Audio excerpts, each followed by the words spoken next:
সত্যি কথা বলছি, করিস না। যদি মনে হয়ে থাকে বোর্ড শেষ হয়েছে, এইচএস শেষ হয়ে গেছে, এখন ভালো আনন্দ করছিস, ভাবছিস পরের বছর জন্য ড্রপ দিবি, প্লিজ না। একবারের জন্য এই বছর নিট দিবি যে, এই বছরের জন্য লাস্ট যে ক মাস আছে, এই 2 মাসের মধ্যে 1.5 মাস যদি হাতে সময় থাকে তোর কাছে, বা ভিডিওটা তোর কাছে পরে পৌঁছায়, 1 মাস হাতে সময় থাকে, বায়োলজির দিকে ফোকাস কর। বায়োলজিটা এমনভাবে পড় যে তোর কাছে আর কোনো সোর্স নেই, বায়োলজিটা ভালো মতো পড়, এই বছরটা দিয়ে নে। কারণ আমি 2 বছর ড্রপ নিয়ে চলছি, এটা আমার 2 নম্বর ড্রপ। আমি জানি কতটা সেলফ ডাউট, কতটা প্রবলেম আসে। হয়তো তোর বাবা মা আজকে খুশি যে তুই ড্রপ দিবি, ডাক্তার হবি বা কিছু, কিন্তু দেখবি প্রথম ড্রপ, 2 ড্রপ, তারপরে তাদের আশাও কমে যায়।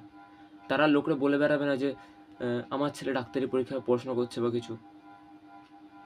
তারা দুখানা ড্রপের পর না তাদের আশা কমে যাবে। আমার বাড়ির লোকের এখনও আশা আছে, কিছুটা হলেও আশা আছে যে এইবারে হয়তো নিট সে ছেলে পেয়ে যাবে। কিন্তু তাও ধর এইবার যদি কোনোভাবে আমার ঘাটতি থেকে যায় না, আমার বাড়ির লোকের সঙ্গে সঙ্গে বলবে অন্য কোনো ফর্ম ফিল আপ করে নে, অন্য কোনো ফর্ম ফিল আপ কর প্লিজ। এই ডায়লগটা যখন, এই কথাটা যখন শুনতে হবে না অন্য কারোর কাছে, আর তোর যখন দৃঢ় প্রতিজ্ঞ তুই যে নিটই দিবি, সে সময় যখন এটা শুনতে হবে যে অন্য ফর্ম ফিল আপ কর, তোর নিজেতে খারাপ লাগবে যে আমার উপর ভরসা করে না। বাট ভরসাটা ওখানে না, ভরসা হচ্ছে তোকে তার বাবা মা চায় যে তুই ভালো কর। ওকে, আমারও কিছু ক্ষেত্রে রাগ হয় যে বাবা মার উপর যে আমার এরম বলছে কেন, বাট তার দিকটা একবারের জন্য দেখে, আমি দেখছি, তোর দেখতে হবে না। তুই যদি এটা বোঝ, যদি ড্রপ দিতে হয় অনেক বুঝে ভাবনা চিন্তা করে দে। আর ড্রপ দেওয়ার আগে একবার, এখনও কলেজে ভর্তি হওয়া দেরি আছে, এই বছর যে নিটটা আছে, এই 1-1.5 মাস হাতে সময় আছে, তুই নিজের পুরোটা দিয়ে দে। যে যদি ড্রপ দিস তাহলে পরের বছর এই সময় এসে তুই অনেকটা টেনশন ফিল করবি, আমি যেমন করছি। আমার অনেকটা পড়া বাকি আছে, রিভিশন বাকি আছে, কোশ্চেন প্র্যাকটিস বাকি আছে, মক টেস্টে অনেক কম নাম্বার আসছে, আমার সেটা এখনও ওভারকাম করতে সময় লাগছে, ঠিক আছে? সেক্ষেত্রে তুই যদি এখন ভাবিস যে ওকে পরের বছর জন্য আমি তো পরের বছর নিট দেবো, এই বছর নিটটা মজা মজা দিয়ে আসি, তাহলে এখন যে তুই প্রেশারটা ফিল করবি না, তার ফলে পরের বছর এই সময় এসে যে প্রেশারটা ফিল করতে হবে তোকে, তার জন্য অনেক ভুগতে হবে।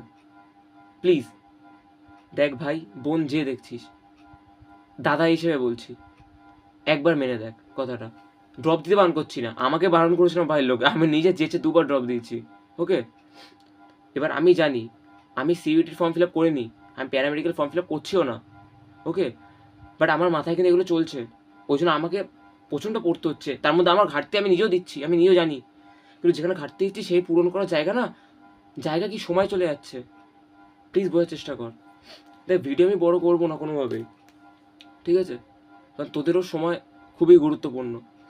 আমি শুধু এটা বলতে চাইছি, দেখ ড্রপ দেওয়ার ইচ্ছে হলে ড্রপ দে, পুরোটাই তোর উপরে। আমি নিজে বললাম, আমি নিজে যেচে ড্রপ দিয়েছি, আমার বাড়ির লোকের কোনো এক্ষেত্রে হাত নেই। তারা আমায় অন্তত বারণ করেছিল, প্রথম ড্রপেই বারণ করেছিল যে দিতে হবে না, আমি নিজে দিয়েছি।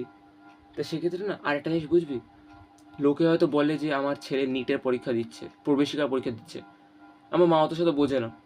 আমার মা সবাইকে বলে বেরিয়েছে বিগত 2 বছর ধরে যে আমার ছেলে ডাক্তারি পড়াশোনা করছে। এখনও কিন্তু নিট আমার ক্লিয়ার হয়নি, নিট ক্লিয়ার করার পরে এমবিবিএসে ঢুকতে হবে, 5 বছর এমবিবিএস পড়ার পর ডাক্তার হবো।